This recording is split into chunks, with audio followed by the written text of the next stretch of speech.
ಪ್ರಭು ಯೇಸುವಿನಲ್ಲಿ ಅನುಗ್ರಹಿತರಾದ ಪ್ರಿಯರೇ, ನಿಯೋಗ ಪ್ರಾರ್ಥನೆಯಲ್ಲಿ ನಾವು ದೇವರ ಕರುಣೆಯು, ದೇವರ ಪ್ರೀತಿಯು ಧಾರಾಳವಾಗಿ ಅನುಭವಿಸಲು ದೇವರು ಸಿದ್ಧಪಡಿಸಿದ್ದ ಈ ಸಮಯವನ್ನು ಕೃತಜ್ಞತಾ ತುಂಬಿದ ಹೃದಯದಿಂದ ನೆನೆಸೋಣ. ಶಕ್ತವಾಗಿ ಪ್ರಾರ್ಥಿಸುವ ನಮಗೆ ದೇವರ ವಾಕ್ಯವನ್ನು ಶ್ರದ್ಧೆಯಿಂದ ಆಲಿಸೋಣ. ಇಂದು ನಾವು ಆಲಿಸುವ ದೇವರ ವಾಕ್ಯದಲ್ಲಿ ತಲೆಮಾರಿಗೆ ಲಭಿಸುವ ಬೆಲೆಯುಳ್ಳ ಅನುಗ್ರಹದ ಬಗೆಯಾಗಿದೆ ಆಲಿಸುವುದು. ಇಂದು ತಲೆಮಾರಿಗಾಗಿ ಪ್ರತ್ಯೇಕವಾಗಿ ಪ್ರಾರ್ಥಿಸುತ್ತೇನೆ.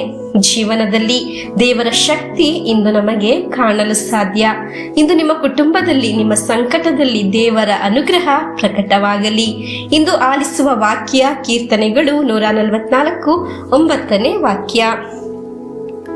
ಆಡುವೆ ದೇವ ನಿನಗೆ ನೂತನ ಕೀರ್ತನೆಯನ್ನು, ಪಾಡುವೆ ನುಡಿಸುತ್ತಾ ದಶತಂತಿಯ ವೀಣೆಯನ್ನು. ಪ್ರಿಯರೇ, ಈ ನಿಯೋಗ ಪ್ರಾರ್ಥನೆಯಲ್ಲಿ ವಾಕ್ಯ ಆಲಿಸುವ ಒಂದೊಂದು ವ್ಯಕ್ತಿ ಹೃದಯದಿಂದ, ಮನದಾಳದಿಂದ ದೇವರನ್ನು ಸ್ತುತಿಸುವಾಗ, ದೇವರನ್ನು ಆರಾಧಿಸುವಾಗ ಏನಾಗಿದೆ ಲಭಿಸುವ ಅನುಗ್ರಹವೆಂದು ನಿಮಗೆ ತಿಳಿದಿದೆಯಾ?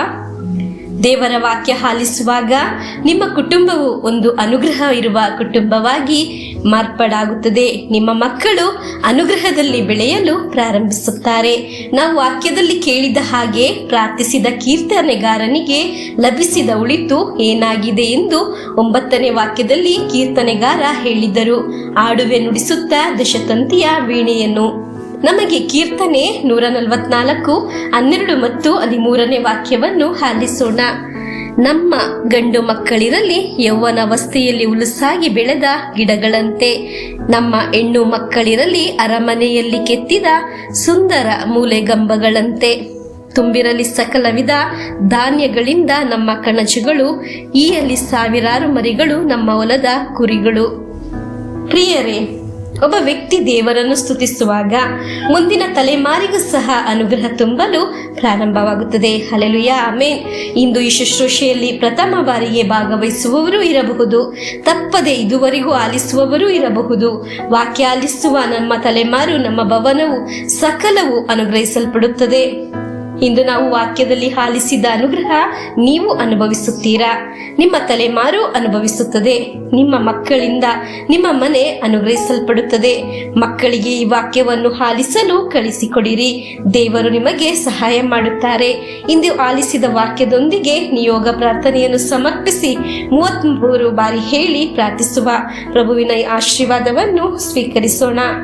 ಆಲಿಸುವ ನಿಮಗೆ ಈ ಶುಶ್ರೂಷೆ ಅನುಗ್ರಹವಾಗುತ್ತದೆ. ಆಮೇನ್. ನಮ್ಮ ಪ್ರಭು ಯೇಸು ಕ್ರಿಸ್ತರ ವರಪ್ರಸಾದವು, ದೇವರ ಪ್ರೀತಿಯು, ಪವಿತ್ರಾತ್ಮರ ಅನ್ಯೋನ್ಯತೆಯು ನಮ್ಮೊಡನೆ ಇರಲಿ. ರೋಗಗಳಿಂದ, ಅಪಘಾತದಿಂದ, ದುರ್ಮರಣದಿಂದ, ಅಗಾಲಿದ ಮರಣದಿಂದ, ಅಸೂಯೆಯಿಂದ, ಮೋಸವಂದನೆಯಿಂದೆಲ್ಲ ದೇವರು ನಮ್ಮನ್ನು ಸಂರಕ್ಷಿಸಲಿ. ಹಾಲೆಲೂಯಾ, ಆಮೇನ್.